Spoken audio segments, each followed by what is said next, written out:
ہمارا اور آپ کا تعلق ہمارے اور آپ کے خالق مالک رازق ہمارے اور آپ کے معبود حقیقی سے اس نے پہلے ہی سے جوڑ کے رکھا ہے۔ ایسا نہیں ہے کہ اللہ تعالیٰ نے ایک تعلق توڑ کر ہمیں دنیا میں بھیجا۔ اس نے جب ہمیں اس دنیا کے اندر پیدا کیا تو سب سے پہلا تعلق خالق اور مخلوق کا اللہ تعالیٰ نے قائم رکھا۔ اس کے بعد اللہ تعالیٰ نے ہماری زندگی کا مقصد اسی کی اپنی عبادت قرار دے کر ہماری پوری زندگی ایک ایک لمحہ ہمارا آتا جاتا ایک ایک سانس اللہ تبارک و تعالیٰ نے ہمارا اس سے جوڑ لیا۔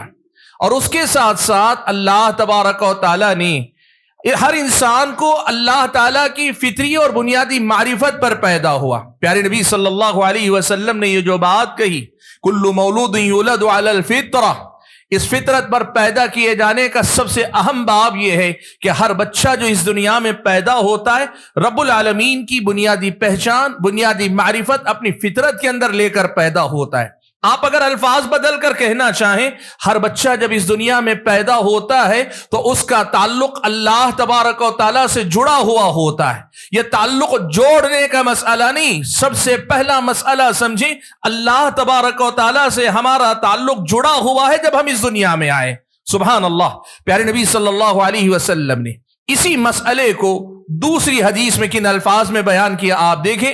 حدیث قدسی میں اللہ کے نبی صلی اللہ علیہ وسلم فرماتے ہیں کہ اللہ تعالیٰ نے فرمایا، انی خلقت عبادی کلہم حنفاء، میں نے اپنے بندوں کو سب کے سب کو حنیف پیدا کیا، وہ سب سے رخ پھیر کر میری طرف متوجہ تھے۔ سارے بندے جن کو میں نے دنیا میں بھیجا وہ سب میرے تھے، مجھ سے جڑے ہوئے تھے، میری طرف متوجہ تھے، وہ حنیف تھے۔ حنفاء میں نے ان کو پیدا کیا تھا، ان کا رخ کہیں نہیں تھا، سب کا رخ ایک اللہ تعالیٰ کی طرف تھا۔ لیکن ہوا کیا؟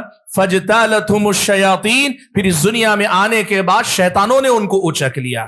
حضرات گرامی قدر، جو پہلی بات آپ کے سامنے رکھنا چاہتا ہوں، اس حقیقت کو سمجھیے کہ رب العالمین نے جب اس دنیا کے اندر ہم اور آپ کو بھیجا نا، اللہ سے ہمارا تعلق جوڑ کر اللہ نے پیدا کیا۔ ہم اس دنیا میں آئے تو ہمارا اور آپ کا اللہ تعالیٰ سے ہمارا تعلق باقی، یعنی یوں سمجھیے کہ ابتدا خیر پر ہوئی، نیوٹرل نہیں ہے، نہ شر پہ ہوئی ہے نہ نیوٹرل ہوئی ہے۔ اصل ابتدا اللہ تعالیٰ نے توحید پر ہمیں پیدا کیا، اللہ کی معرفت پر اللہ نے ہمیں پیدا کیا، اللہ تعالیٰ نے ہمیں اپنے آپ سے جوڑ کر اس دنیا کے اندر بھیجا۔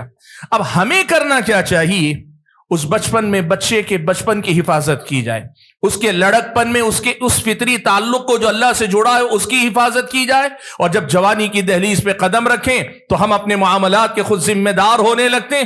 ایک نوجوان کو سب سے پہلا کام یہ کہ دنیا میں کچھ بھی ہو سکتا ہے لیکن میری زندگی میں یہ نقصان نہیں ہو سکتا کہ میرے رب سے میرا جڑا ہوا تعلق ٹوٹ جائے یا کمزور ہو جائے، یہ نقصان میں اپنی زندگی میں برداشت نہیں کر سکتا۔ یہ پرائورٹی، یہ ترجیح، یہ سب سے اہم مسئلہ ایک ایمان والے کی زندگی میں ہونا چاہیے۔ حاضرین گرامی قدر، آج کا ایک بڑا مسئلہ یہ بچپن نظر انداز ہوتا ہے، لڑکپن میں لاپرواہی ہوتی اور جوانی کے ساتھ آزادی مل جاتی ہے۔ نتیجہ یہ کہ اتنا مبارک تعلق، اتنا مبارک رشتہ، اتنا پیارا رشتہ اور اتنا غیر معمولی رشتہ دے کر جو اللہ نے دنیا میں بھیجا، رب سے میرے اور آپ کے تعلق کو جوڑ کر اللہ نے بھیجا، ہم اس کو ضائع بھی کر دیتے ہیں، ہمیں ادراک اور شعور بھی نہیں، ہمیں احساس بھی نہیں، ہمیں پتہ بھی نہیں ہوتا کب ہم اللہ سے کٹ گئے، کب ہم اللہ تعالیٰ سے دور ہو گئے، کب ہم نے اپنے آپ کو اللہ تبارک و تعالیٰ سے کاٹ کر اپنی زندگی میں ایک بدترین فیصلہ ہم نے لیا ہے، اس کا ہمیں ادراک اور شعور بھی نہیں ہوتا۔ یہ سب سے پہلا مسئلہ ہے جب ہم اللہ تعالیٰ سے تعلق کے موضوع پہ بات کریں کہ ہم اس حقیقت کو پہچانیں کہ اللہ نے پیدا کیا تو اپنا بنا کے ہمیں پیدا کیا، اللہ نے ہمیں اس کی اپنی بندگی سے جوڑ کر یہ زندگی عطا کی ہے۔ یہ بنیادی مسئلہ ہم یاد رکھیں۔ مرسی ٹی وی کے مزید ویڈیوز کے لیے ہمارے چینل کو سبسکرائب کریں اور بیل آئیکن کو ضرور دبائیں۔ جزاک اللہ خیرن۔ مرسی ٹی وی، پیغام رحمت۔